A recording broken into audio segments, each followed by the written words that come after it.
Number 1, what is your name, please? My name is Vicky McCarty. Number 2. My name is Vicky McCarty. And number 3. My name is Vicky McCarty. Only one of these people is the real Vicky McCarty and has sworn to tell the truth. And now from Studio 6A in New York's Rockefeller Center, let's meet our panel. TV's Robert Frost, only cooler, poet-comedian Nipsey Russell. Starring with Robert Mitchum in the TV miniseries The Wings of War, Holly Bergen. Emmy Award-winning host of Pittsburgh Today, John Wade. And the queen of TV's question and answer games, Kitty Carlisle. And here's the host of To Tell the Truth, Robin White.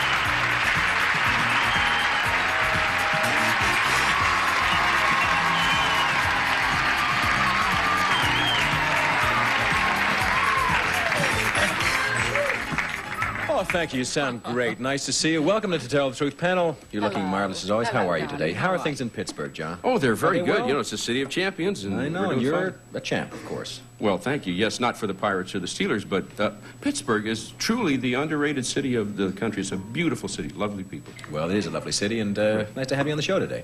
And should we play our game, or should we just kind of chat for the rest of the show? No, let's chat. Okay, let's play. Let's get right down to the problem presented by our first team of challengers, each of whom claims to be Vicky McCarty. And would you join me as I read this affidavit? I, Vicky McCarty, was a nude centerfold in Playboy magazine. While I didn't possess different dimensions from other centerfolds, I did possess different credentials. Not only had I graduated from college summa cum laude, I earned a Phi Beta Kappa key as well. I also possess a law degree and have completed a year's postgraduate work at Cambridge University in England. I was pretty sure that the stodgy dons at Cambridge wouldn't comment on my centerfold appearance. After all, if they did, they'd have to admit they looked at the magazine. Signed, Vicky McCarty.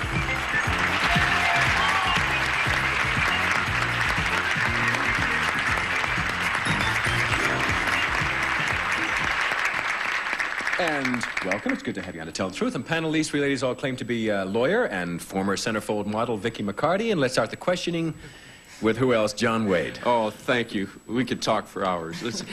Number 3, how did this come to be? Who asked you to do it, or did you apply, or what happened? Well, I went to Los Angeles on a summer vacation. I was going to school in Texas. And they were having a search for the 25th anniversary centerfold. And I applied in that way. Okay. Number 2, what was the most embarrassing aspect, or was it embarrassing at all? Yes, it was embarrassing. Tell me about it. The most embarrassing aspect is the obvious one of taking off your clothes. Had you done that before? No. Never? Never. Just went around well, clothed except your in my whole... shower. Okay. Well, you never before a photographer before? No, that's a regulation. Okay. Now, pardon? It's a regulation that you couldn't have. And we go to Kitty. Oh, well, number 1, did you wear anything? I haven't seen the centerfold in a long time. They look a lot alike, but...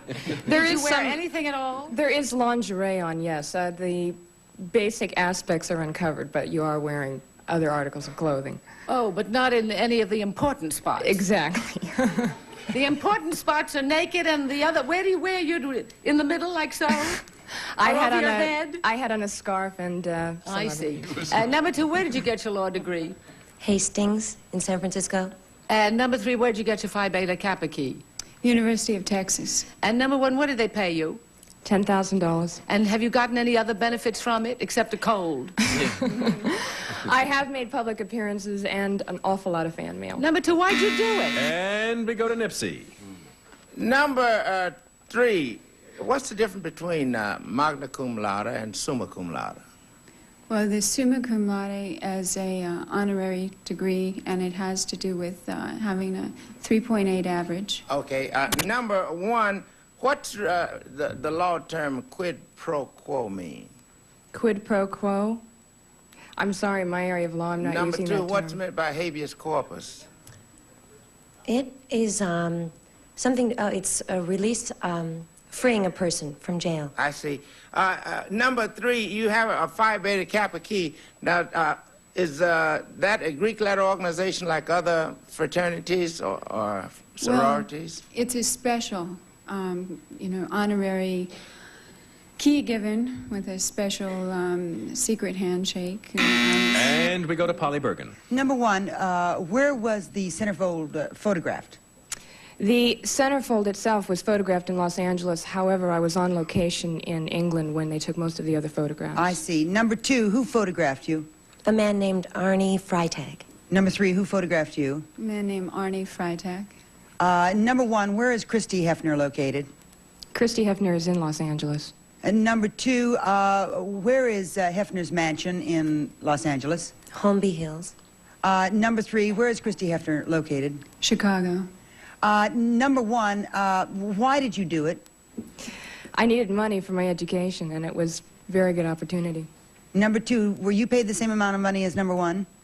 $10,000. $10,000. And why did you do it? The bells are ringing, and that means, panel, that this discussion must come to an end, and you must now make a decision and vote for number one, or for number two, or for number three. John, who got your vote? I'm not even close yet. Hurry up. Okay, well, one remark I want to make. Normally, the producers here at Goods and Time will bring people on dressed as their occupation. You know, and I really resent that they'll make an exception in this case. I'm sure. I really resent it. But I voted for number two. I just really like dark-haired, attractive. I don't know. We can't pursue this particular line of thought, I would John. like to, We though. know what you like. Kitty, who got your vote? Well, by a process of elimination, I couldn't vote for number three because she didn't know the difference between summa and magna cum laude. Number one didn't know one of those Latin phrases of... but number two knew that habeas corpus is free the body. Produce the body. Okay. So I voted for number two. And Nipsey, who got your vote? Well, if I were ever in a felony case, I'd like to be defended by number one, but I voted for number two. And Polly, who got your vote? Well, it looks like we all went the same way. Number two, number one didn't know where Christy Hefner is located. Number three did. The votes are all in, and now we're going to find out whether you're all right or you're all completely washed out, panel. And we're going to find out which of these ladies is our Cantabrigian centerfold. Will the real Vicky McCarty please stand up?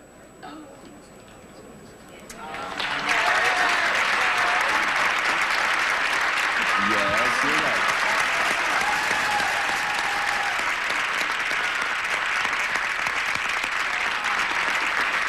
Good. Before we talk to Vicky about her career in and out of the law and in and out of her clothes, let's find out who our imposters are. Number one, could you tell us, please, who you are and what you really do? My name is Terry Ross, and I'm an aerobic dance instructor at the 92nd Street Y here in New York. Oh, very good.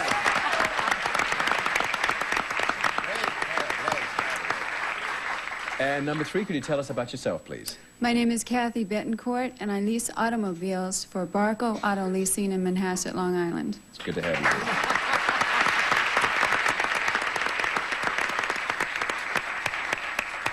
Now, Vicky, it said in the affidavit that you're pretty sure that the dons at Cambridge don't read Playboy. What would happen if the dons, in their ceaseless intellectual pursuit, reading the interview, would suddenly stumble across your centerfold? Do you think that would diminish your credibility as a serious scholar at Cambridge? Well, I got my degree and left, so I don't really care. You know, there were actually no incorrect votes, therefore you've won no money, but it's been a great pleasure having you on the Mark show, will be and so maybe happy. two of you can come back and redeem yourselves on one-on-one.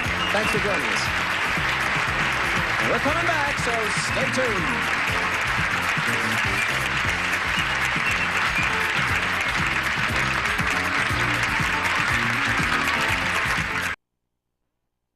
Come back and let's meet our next team of challengers.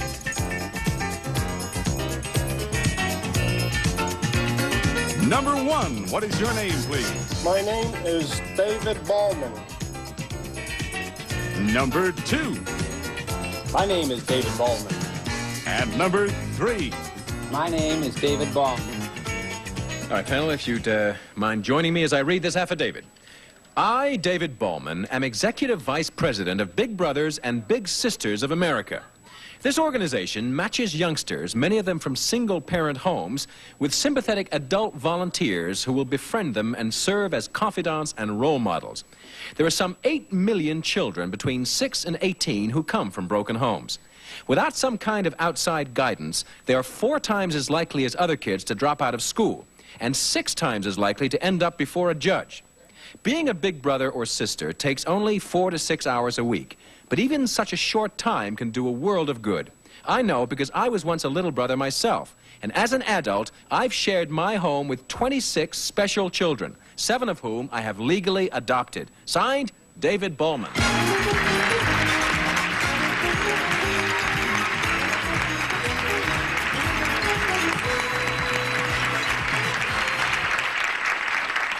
And welcome, gentlemen. It's good to have you on the show. And panel, these 3 gentlemen all claim to be a very big brother, David Ballman. Let's start the questioning with Kitty Carlisle. Thank you. Congratulations, whoever you are. It sounds absolutely marvelous. Number 1, are you sharing your home with 7 children all at once, or have they kind of moved on? No, there are only 7 there now. And number 2, is that very expensive to maintain 7 children? Have you ever tried supporting 7 children? I only had 2. It was expensive, yes. Yes, it is expensive. Number 3, where do you live? I live in Philadelphia. And does Pennsylvania give you any help No. for supporting these children? No. Number 2, where do you live? In Pennsylvania. And No. you don't get any help either? No. Formerly, we just moved to Pennsylvania, but formerly I did receive help when I lived before I moved to Pennsylvania. I see. And number 1, how does one make contact with the children? Do you match up the people with the children that you become a big sister or a big brother to? How does that work? No, there's a caseworker that's assigned, and they make the matches. I see. Number 2 is... Let me go down the line to Nipsey. Number 2, could a celebrity very well function as a big brother? You would be the best big brother. Can you imagine what a thrill your little brother would have if you were a big brother? Oh, yeah? Number 3, are these boys generally from homes in which there is no male influence? Are they from fatherless homes or broken? That's the general situation, although we have some from other kinds of situations, for example, incapacitation or something like that. I see. Now, number 1, is it a special day in which this activity is pursued? Are you a big brother like only on Saturdays? Or? No, one day a week, whenever the boy or girl needs you. I see. Sticking with number 1, would you need any kind of training, or is it just giving the friendship Just and whatever? be a friend. Just be a friend. And we go to Polly.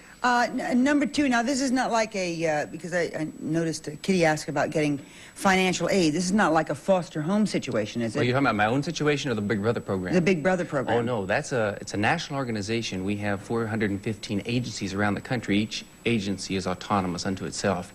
But you're asking now, it's not, well, some of the funding does come from government sources, but some of the funding also comes from the agency itself. Well, number 3, do some families pay a big brother or a big sister to spend time with the child? No, the volunteer is a big brother or big sister. I see. Number 1, what are some of the activities that a big brother or a big sister would be involved in? Well, perhaps hiking, take the boy fishing, whatever it might be the child would like. And we go to John Wade. All right, number 3, have the big brothers and big sisters always been affiliated? I don't know what you mean by that in terms of... Number 2, do you know what I mean there? Yes, they've been affiliated since 1977. Do you agree with that, number 1, or have they been separate at one time? I agree with number 2 here. Okay, fine. Are there any, sticking with number 1, what are the age limits for the children? Any ages? Tiny children or on up to what age? Number 1? Oh, 6 to 18. 6 to 18. You agree with that, number 2? Yeah, that's right. Okay, number 3, how do they check out your background, or do they? They do go through credentials checks, and you have to have references, 3 references, and there's a screening process. In some instances, they also will check police records. Okay, do they take, they don't mind, sticking with number 3, if you're single or married, are those qualifications? No. Okay, number 2, how? Our bell is ringing, in panel, and you know that means that time is up, and now it's time to vote for number 1, or for number 2, or for number 3. Kitty, who got your vote? Well, I think number 1 has all those children. I don't think number 2 or 3 have all those children. And he looks very jolly. I'd like to be a big brother or sister with him. All right, a vote for number 1. Nipsey, who did you vote for? Well, there's a group in our studio audience here now from St. Bridges in Jersey City, and I was having a lot of fun with them just before our show started. So the enlightenment I got from number 2 to know that the celebrity can kind of fade into that nothingness and be a big brother is why I vote for him. Okay, I vote for number 2. Polly, who did you Well, vote number for? 2 to me seemed to be the obvious one, but he offered so much information that I figured it probably wasn't him, because he knew too much. So I voted for number 1, because number 3 didn't know anything about the affiliation, which probably means it was him. All right, there's a vote for number 1. And John Wade, who got your vote? Well, it's kind of a combination of Kitty's and Polly's. Number 2 did give a lot of information, but number 1 just looks very, very friendly and warm and fatherly and paternal. Number 2 looks cold and unfriendly and unfatherly. He looks like a television executive. No. Should be a PR man. Before we insult number 2 any further, let us now find out which of these gentlemen, in fact, is the biggest brother of all. Will the real David Ballman please stand up? It's number 3.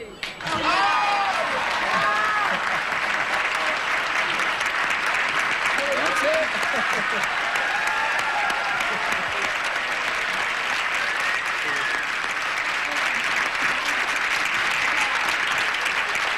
Before we talk to David, let's find out who our imposters are. Number 1, you convinced 3 of our panelists that you were the real David Ballman. Would you tell us who you really are and what you do, please? I'm really Paul McPherson, and I'm a vice president with the American Reinsurance Company. Good to have you here.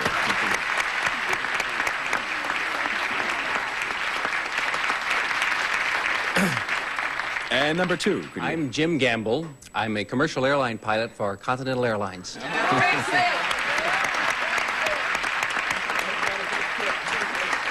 Incidentally, Paul and I have agreed to donate this money to the Big Brothers. Oh, that's very nice. Terrific. Very nice. Very nice. Now, David, this is an absolutely marvelous organization, and I'm just knocked out to have you on the show. You've taken 27 kids into your own home. You've adopted 7. Remarkable, man. You say there are 8 million kids out there coming from broken homes. How many big brothers or sisters are there?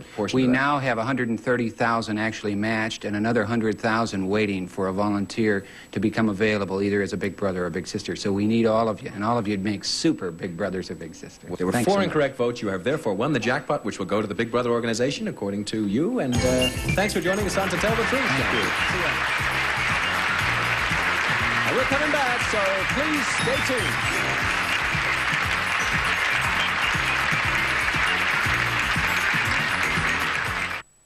ESN. Time to play one-on-one. Here are some people you have seen before. Now, panel, you see in front of you 4 dummies. And I'm not, of course, referring to our team of challengers here. These are people you have seen before. We've talked to them. We know a little bit about them. But one fact that has not been made clear to you is that one of these 4 people is the creator and manipulator of these. In fact, they're marionettes. They're not dummies. These charming marionettes. It's up to you to find out which person. And Kitty, if you're ready to question Terry, please start. Thank you. Are you a professional marionette manipulator? Yes, I am. And you make your own puppets? Yes, I do. Do you work with anyone else? I perform and make my own puppets totally by myself. And do you hire yourself out to what kinds of organizations? I've done Renaissance fairs. I've also done some television shows, carnivals, all kinds of things. How did you learn how to do it? Is Terry the brains behind George Washington here? Yes or no? No. That's a no for Terry. And John, if you're ready to question Kathy, Yes. please start. Kathy, who's the greatest living puppeteer right now? Greatest Jim Hensley is a good one. Okay, did you train yourself? Yes, I did. Okay, how many different marionettes do you have? I have approximately, well, in working order, about 8. Okay, who makes them? I do. Okay, and Does Kathy make and manipulate marionettes? Yes or No. no? That's a no for Kathy. And Polly, if you're ready to question Paul, start now. Paul, how many parts do you have to move at once? Well, there could be as few as 10 and perhaps as many as 30. Strings, that is. 30 strings. How long does it take to learn how to operate a puppet? Probably 15 years to do it well. I see. There is a very famous, has been a very famous group before the Muppets and all that. Is Paul a puppeteer? Yes or no? No. That's a no for Paul.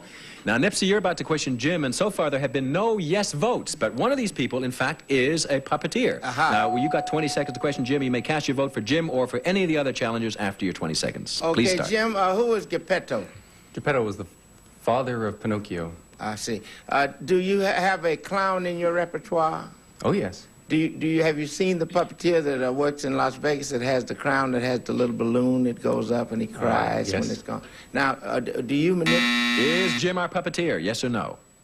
If not, who would you vote for? I don't think it's Jim. I think it's Terry. Okay, that's a yes for Terry. And now the decisions have been made, and we're going to find out the truth and find out which of these people is, in fact, the creator and operator, if that's the word, of all these marionettes. Will the real puppeteer please stand up? Nobody.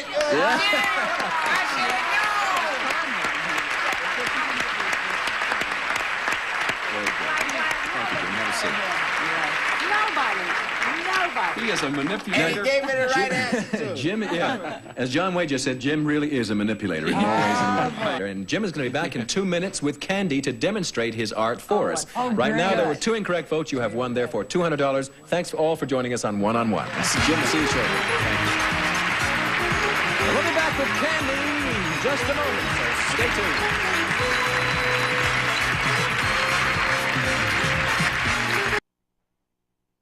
Marionette Candy, take it away.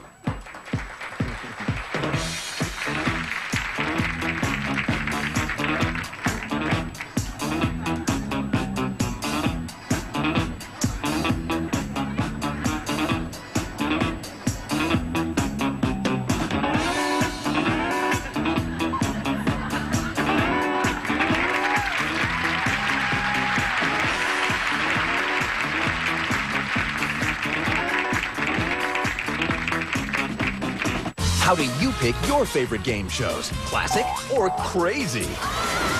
Go to gsn.com to vote for your favorite game shows, and then tune into your picks on the Viewer's Choice Marathon, Friday, November 23rd, 9 a.m. to 7 p.m. 15th, 1965, this flag becomes officially the national flag of Canada. This is of particular interest to vexillologists. One of these men is the leading vexillologist in the Western Hemisphere. What is your name, please? My name is Whitney Smith. My name is Whitney Smith. My name is Whitney Smith. Only one of these men is the real Whitney Smith. The other 2 are imposters and will try to fool this panel.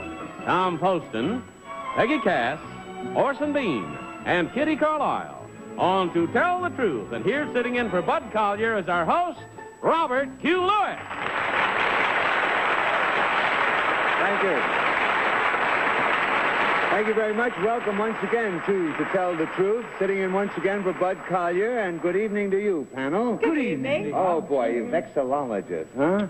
All right, we are brought to you tonight by, here it is, Direxin. And Direxin dissolves under the tongue for relief of head colds, misery, sinus congestion. Direxin. Now, panel, let's go. Let's open our envelopes. Follow along, please, as I read.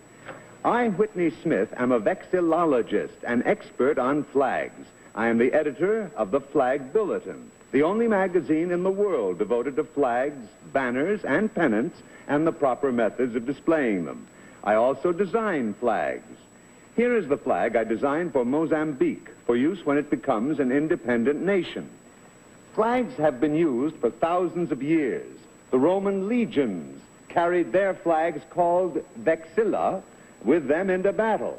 And flags vary from the uniquely shaped national emblem of Nepal through the 2,600-year-old rising sun of Japan to the flag of Liberia, which is based on our own stars and stripes.